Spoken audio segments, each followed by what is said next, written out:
Before the break, we asked, what is a group of cheaters called? Is it a coalition, a parliament, a charm?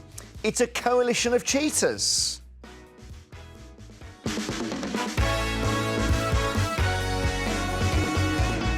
Amazing coalition. Welcome back to the show with Stella and Albie, and I'm delighted to say we're also joined by the actor Richard Blackwood. Welcome, Richard. Good to see you. Nice to see you, brother. He is joining us to speak about his upcoming role as Jack in the pantomime production of Jack and the Beanstalk this Christmas. I'm excited here because you're our first Panto this year, so we have not been worn out yet. Okay. So, of course, our audience know Richard from Eastenders, where he played a very different role, tough guy Vincent Hubbard. So here is Vincent on the screen.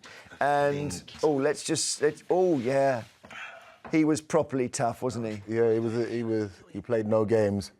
Yeah, he was right in there. Yeah. He looked tense, actually, didn't he, all the time? He was tense all the time. He didn't really ease up, but he was lied to by his mum, you see. That was what it was. Well, that would make you tense. His whole mission was to take down the Mitchells, and it was all a lie.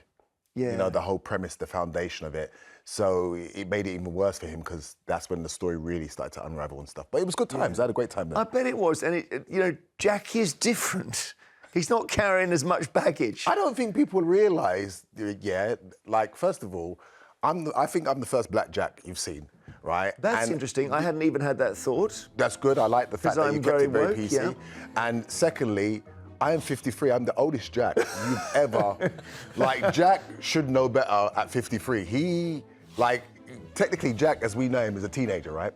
So what camera is this? Is it this camera? Yeah. So I'm 53 now, right? But you don't look 53 at all. No, thank you. Hang on, he's addressing the camera. Wait a sec. Yeah, no, look, this is me, 53. Yeah. But even though I do look young for my age and I'll take it, I don't look young enough to, the kids are going to go, why is Jack's dad up there? No, well, I don't know, because I've just was talking to my friend Greg James, who's on radio, and he's written a book about how you stay a child for the whole of your life. That's his aim, okay? And part of that, frankly, would be I'm 60, I would climb a beanstalk if I saw one. Would you make it, though? 60, well, I might not make it. You might have aspirations to climb it, but I don't think you realise. Have you read the book? Do you know how high that Well, beanstalk I know it's high. It takes you to another city. I know. Stella, where are you on blokes at 53 climbing beanstalks? Would that be a red flag? It would be a sight. Sure. Blokes who try to stay young when they're older is what I mean. Is that a good thing or a bad thing? I think everybody should try to stay younger, not by, buying Porsche cars or doing silly stuff, but I do think it's good for your health and it's good for everyone that's around you if you attempt to continue having a life. Later on, because we die so late now. You need to. Yeah, you're right. And we were talking just before you came in about improv. Yes. And Albie's done some, and Stella's been a stand-up. You've been a stand-up comedian. 32 years stand-up. Yeah. So. And that's the hardest thing in a way, isn't it? It's hard. It's probably harder than acting, actually. Yeah. Well, the thing with acting, you can hide behind a character. I mean, don't get me wrong. Great acting is to be able to lift the lines from the paper and make it exclusively yours. Yeah. But with stand-up, you are essentially naked on stage. You can die. This idea in your head, and you think it's funny, and you kind of semi-try it out with your friends. You kind of throw it in banter, and they don't realise you're trying out material. But going on stage in front of strangers and doing this thing, it's testing, but I think it's the best thing I've ever done is stand-up. Really, yeah. Did you do any improv at all? Because we were talking about it earlier. Yeah. No, people that know me as a stand-up, I freestyle on stage. Yeah. I might have a slight template, but my last tour, I was on stage for 2 hours. And maybe 30 minutes of that was material. My brain works very quickly. And I've also trained it that way. I'd find that terrifying. My brother's a stand-up, actually. Okay. His name's Tim Vine. Yeah. And his jokes are machined, so it's like pun. Yeah. You know what I mean? He told 400 jokes in an hour. So he's quite controlled about his material. But the thing about looking at the audience and doing that back and forth, I'd find it terrifying. But you build up. So when you first start doing stand-up, you stick to your material, and if somebody says something, you just ignore it and carry on going because your brain goes, if you go to that, you might forget. Because every stand-up will go through a period of forgetting their material. So they'll get a laugh, you know what I'm talking about? You get a laugh, and then your brain goes, I've got nothing, and you can't remember. Every stand-up goes through it, and it's a horrible thing because then your brain gets used to forgetting. Yeah. So you have to get yourself out of that. So ad-libbing is what helps. So you might go, you sir, blah, blah, blah, but they don't know that you're trying to remember what your next joke is, and then you get better. And I'll tell you the last thing that's good for ad-libbing is doing warm-ups. Right. If you've done stand-up warm-ups, like TV programmes, is the best because by the time you start doing material, they go, all right, wrap up. So you kind of have to learn to banter with the audience and know that you don't have a specific time. So yeah, those things help. You've spoken in the past about experiencing cancel culture. Yes. So how did that happen? Well, I wasn't cancelled per se. When I went through bankruptcy, right? I didn't know about this, so I'm interested to know. Oh, no, that's fine. I think I was the first celeb to go through bankruptcy. This is 2003 when it wasn't a thing. So essentially, I lost my own money and I got cancelled for it. So if you want it in layman's terms, it was my money. The public took it personal, like I lost their money. And they went, you know what we're going to do? You ain't allowed on TV anymore until you pay back my money that I never had. So that's basically what happened because what happened was that, I don't know, it was like now it's nothing. But back then, I remember auditioning, you know the late night shows where they gamble? Yeah. Where they stand by the screen and go, call in right now and you can play blackjack. I couldn't even get that job. I actually went for the job down in Vauxhall and they actually went, Rich, I'm sorry, but we can't. And I was like, I can't even get a job doing gambling. The B word, bankrupt, was 20 years ago, or 40 years ago. Jeffrey Archer was on the verge of bankruptcy. He had to leave the House of Commons. Yeah, just because he was on the verge of it. Yeah. Listen, okay, Jack and the Beanstalk with Richard is going to be really good. You can buy tickets for it. It's at the White Rock Theatre in Hastings. There's the poster. Buy now. Get in early. You are our first Panto. This is the season is starting. Look what's happened. I'm first, and I'm first black. I'm first 53. There's a lot of first. And the oldest Jack, exactly. And the oldest Jack. But this camera. Where's the camera one? I look the best. I love it. Yeah. I mean, since we're on the topic, it's not vanity. It's just we're talking about it. It's so true. It's so true. OK, stay with us. We've got some more stories. We are going to talk about the latest on the traitors very soon with Ella. But first, serious thing in the Mirror, which is these 3 Met cops who've been sacked pretty rapidly after the Panorama. So let's just go through this. So there's the headline. This is the Panorama undercover filming, secretly taped by BBC.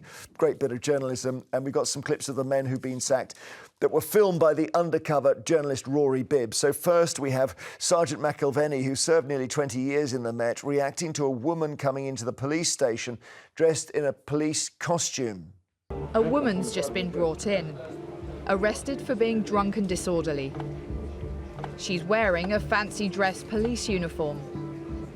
Sergeant McIlvenney seems particularly interested in her. Awesome. She's wearing a leather police outfit. Stop it. We're Stop. I've paid money to go to clubs and see women dressed like this. So he's gone. And then this is PC Philip Nielsen, who was caught on camera talking about ethnic minorities during a drinking session in the pub. Seen too many Islamics committing crimes. Their way of life is not the correct way of life. No. I mean, you're on the front line, you see it every day.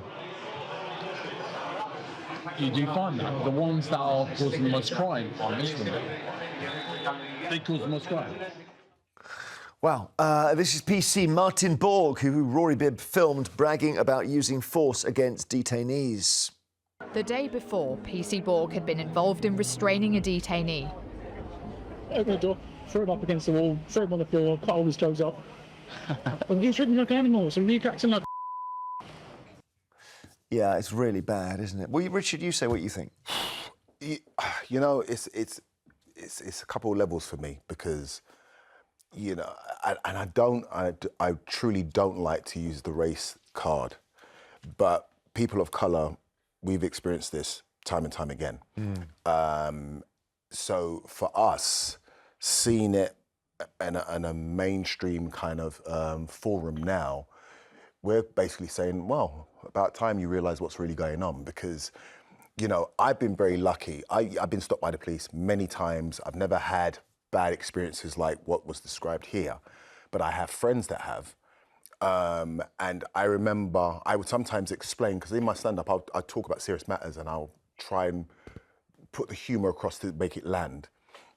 And I would say, you guys don't realise how hard it was. When I was a teenager back in the 80s, black people used to just disappear. And it would be, you would see a little segment like you see at the top corner here, you would see something like that, and it would be a picture of a black man, and it's like, Winston or whatever died of a heart attack in cell, but this was a fit man. And we all knew he got beaten to death. So this was normal for us growing up. So when the police would stop us, we would sometimes be walking and the police would go, where are you guys going? And we would literally be nervous because we knew if they went, you're coming with us, no one, you're not coming home. What do you think of this, Stella? Because this police station, Charing Cross, was given a warning shot about a year ago when a whole load of horrible WhatsApp messages came out. So they should have known. I think it's important, like the context that you're putting about how common it was for black people to be brutalized by the police.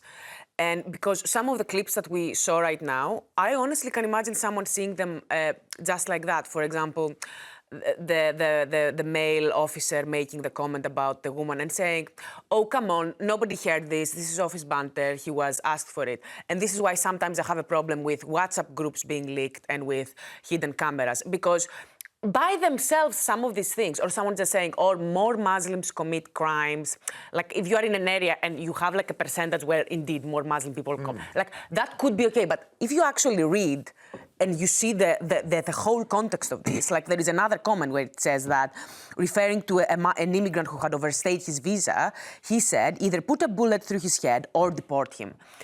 And it is in this context when you realize that these officers are swimming in an environment that is on a regular basis racist and discriminatory and violent. What about you, Albie? Look, I think you're right.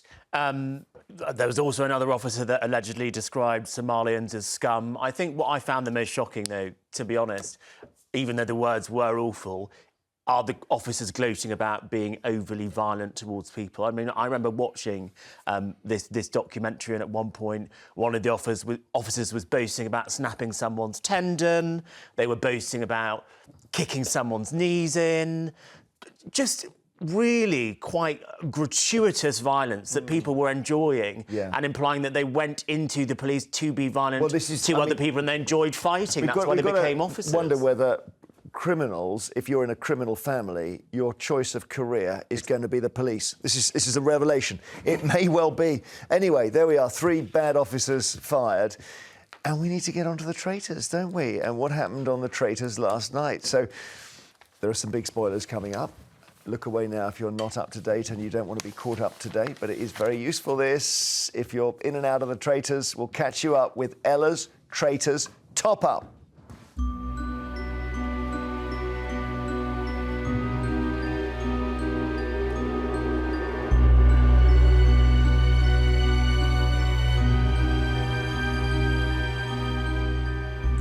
The previous episode of Traitors had left us on a serious cliffhanger.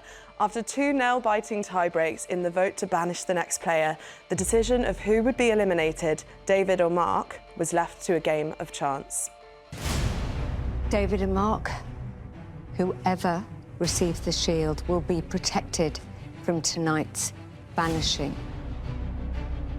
So, to both of you then, please open the chest in front of you. In 5, 4, 3, 2, 1.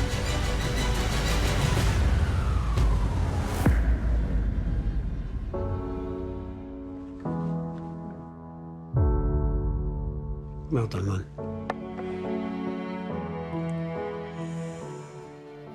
Brutal, poor Mark. Alan Carr has been revelling in his newfound confidence as a traitor. I'm just bursting with confidence now as a traitor.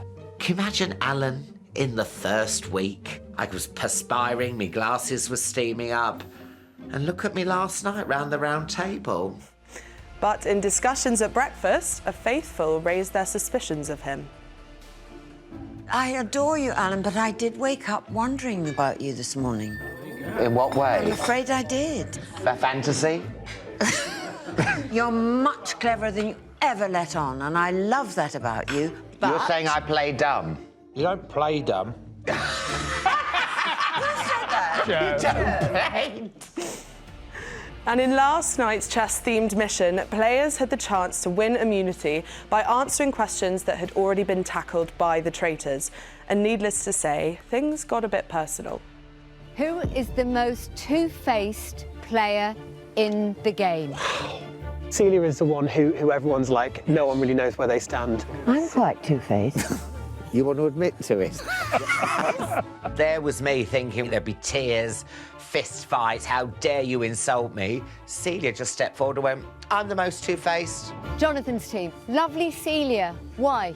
Celia is very, very nice to you all the time and then just drops your name. Yeah. We thought, yes, actually, you are two-faced. Yeah. Thank you very much. Alan's team.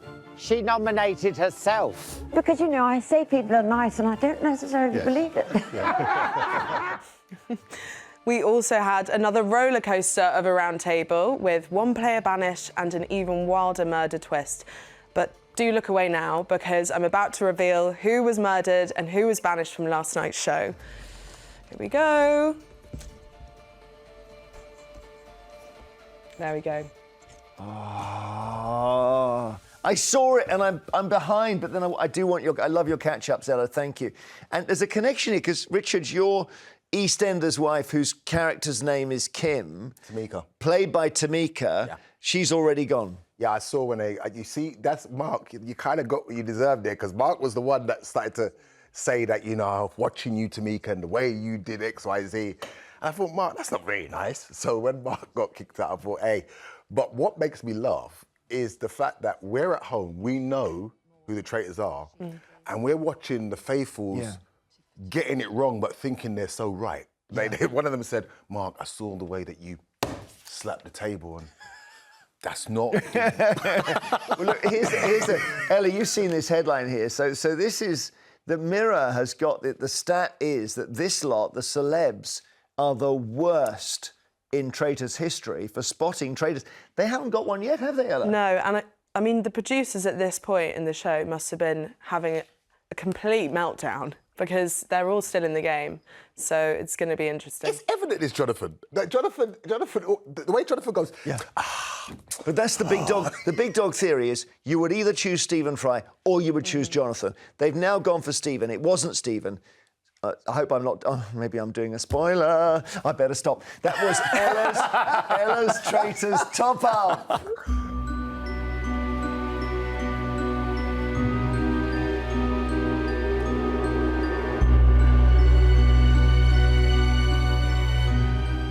Well, thank you, Richard, for joining our crazy little programme. Lovely to see you. And you can get tickets for Jack and the Beanstalk at the White Rock Theatre now. We'll have more after the break when Storm will be here, and we'll discuss whether we should stop changing the clocks. We'll see you very soon.